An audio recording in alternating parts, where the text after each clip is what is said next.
So I have a friend, and we talk maybe about once a month and meet once every few years. She goes to another school. So it's a serious relationship. And this other time we are chatting and I just casually told him I don't actually use a SIM card. And I meant no SIM at all, like no physical card, no eSIM. And I was pretty shocked to see how flabbergasted he was by this. He immediately asked me, how do you make phone calls? And I simply said, I don't. Then he asked, how do you get data? And I said, I don't. The shock was palpable, and it was mutual, to be honest, because in that moment I realized something. I realized that my methods of going about my digital life are very unconventional. This is not what regular people do, but because of my many years of privacy research and investigations, to me it was completely normal. I understand the privacy implications of using a SIM, but to the uninitiated, not using a SIM for data and text is out of this world.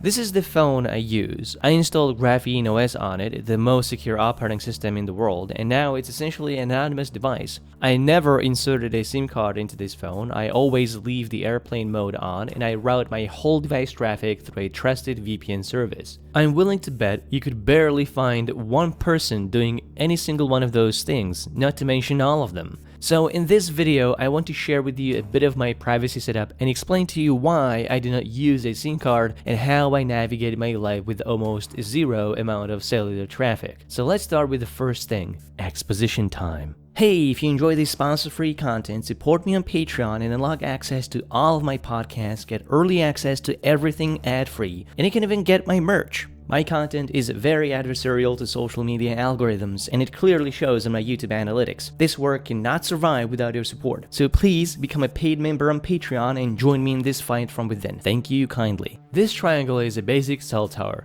This tower broadcasts into all directions at all times, usually at a radius of up to about 20 miles. If your phone is in vicinity, the tower will pick it up and register an approximate distance of your phone to the tower.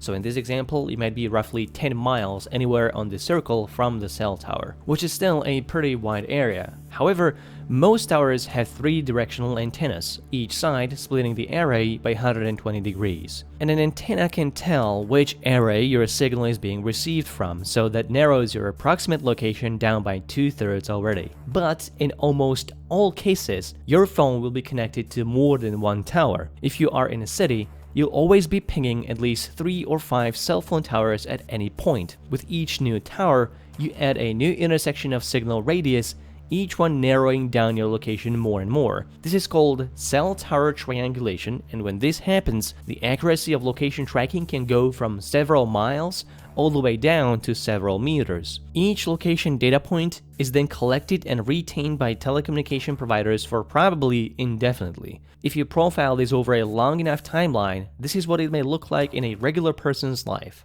Telecommunication companies put your location records and build up a detailed profile of your personal life, including where you travel, commute, work, live, study, who you meet with, when and for how long, along with all the texts and phone calls you make along the way. This location tracking is impossible to opt out of. It happens automatically in the background. It doesn't need GPS and works even when you disable location services on your phone. And now the best thing is that this location tracking, as powerful as it is getting old. 5G is now going to make cellular tracking precise down to a centimeter both indoors and outdoors, meaning 5G operators will know not just what building you're in, but also what floor and room. 5G network requires far denser hardware deployment, and all new devices, not just phones and tablets, but cars, wearables, and Internet of Things devices, are being equipped with 5G. And yes, there are security enhancements from the previous generation, but they all depend on proper implementation of telecom companies who love nothing more than to cut corners to save costs. So 5G is going to make location tracking even more creepy, and big telecom will have no incentives to properly implement privacy protections. Future is in the good hands. So what, you may ask? What's the big deal if they collect your location when you have nothing to hide? That's a good question, you filthy Nazi. The answer is simple. You can't trust who gets a hold on this data and how they interpret it, even if that someone is your friendly neighborhood local police department. Because police can and do request this information from cell companies, without a warrant, mind you, and ruin your life in the process of a botched criminal investigation. I know this is a fire language, so let me illustrate this example for you. Suppose you're sitting in your living room and you're in a call with your buddy, and then someone commits a murder a mile away from you. Completely oblivious to you, your phone is pinging a nearby cell tower, and when the police come and collect the phone records, you'll be among the prime suspects.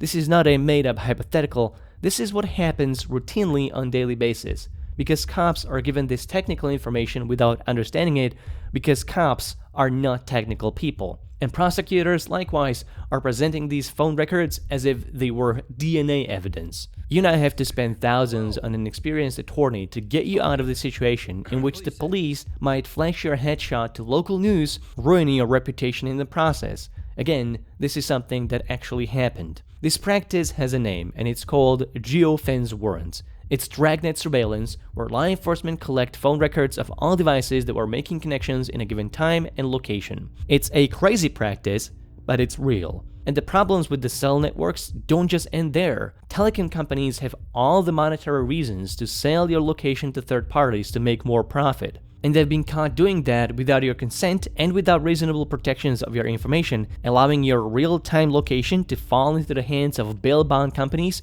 bounty hunters, and other shady actors. This is why I don't trust anyone with my location information. This is why I'm not comfortable with perpetually broadcasting my entire life to companies who don't have my safety in their interest. I don't trust the police with it, the marketing companies, the data brokers, the scammers and fraudsters who obtain that info legally or otherwise. Where I am, where I've been, and where I will be is my own business, and I don't trust anyone to hold a permanent record of my location. So I don't use a SIM card in my phone. Being a privacy researcher, it makes perfect sense for me to do this, but it's only a fragment of a broader privacy strategy. The ways I protect my location actually go way beyond just not using a SIM card. And if you're interested in protecting your location to the same extent, this is what else I do. But before I tell you about it, share this video with people you care about, because the more people learn this, the more secure we all get.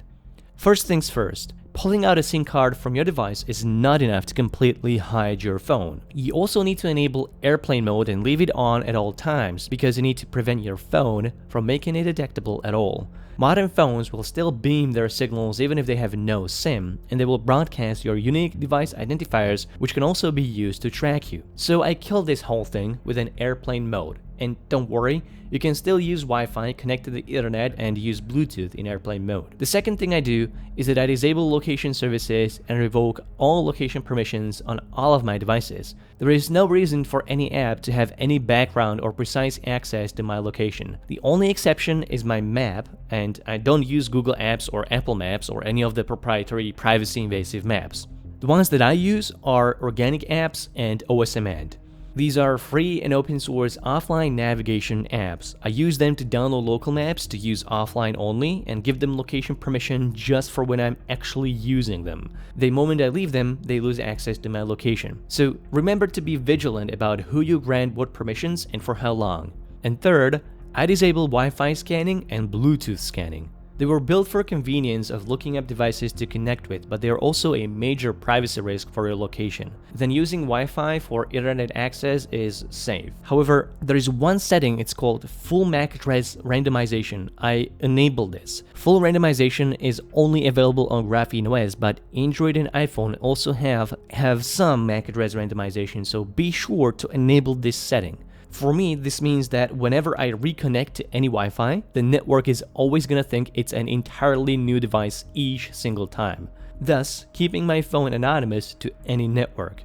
When using the internet, you need to prevent websites and apps from seeing your IP address, because that can reveal your location and be used to track you. I personally use Tor and a VPN. Mullvad and Proton VPN are both very good services, and no, I'm not sponsored by any of them. I wouldn't settle for any other VPN service. In the VPN settings of your phone, make sure to always route your full device traffic through that VPN. Okay, but what about a time when someone needs to call or text me? What then? Well, nothing. For friends and family, I use end-to-end encrypted messaging apps. For me, that's mostly Signal and Matrix. But even the freaking Facebook Messenger is encrypted now. There is no excuse to use unencrypted communication today, and cell communication should get completely deprecated. For the rare instance when I need a phone number, usually for ancient services like a bank or the government, I do have a dumb phone, and that phone is off all the time and is only on when I need to make a call or when I'm expecting a call or a text. I also have a Faraday bag for when I'm feeling extra cautious. For data, well, I don't use data. I use public Wi-Fi whenever possible, and when not, I download some offline entertainment when needed for longer routes. Usually, getting a Wi-Fi is not a problem as they are ubiquitous in every city, be it a coffee shop or a shopping mall. So this is why I don't use a SIM and how I go about my life without it. The more people know about this, the more secure we all get, so share this video with those you care about in your life. And become a member of my Patreon page to support me making more videos like this and get access to hundreds of amazing podcast episodes that I've been making for many years now. I get into so much more detail in these episodes about everything I do on this channel and stuff that couldn't make it into my videos. And there's also some merch if you're feeling like it, so support me there and thank you kindly.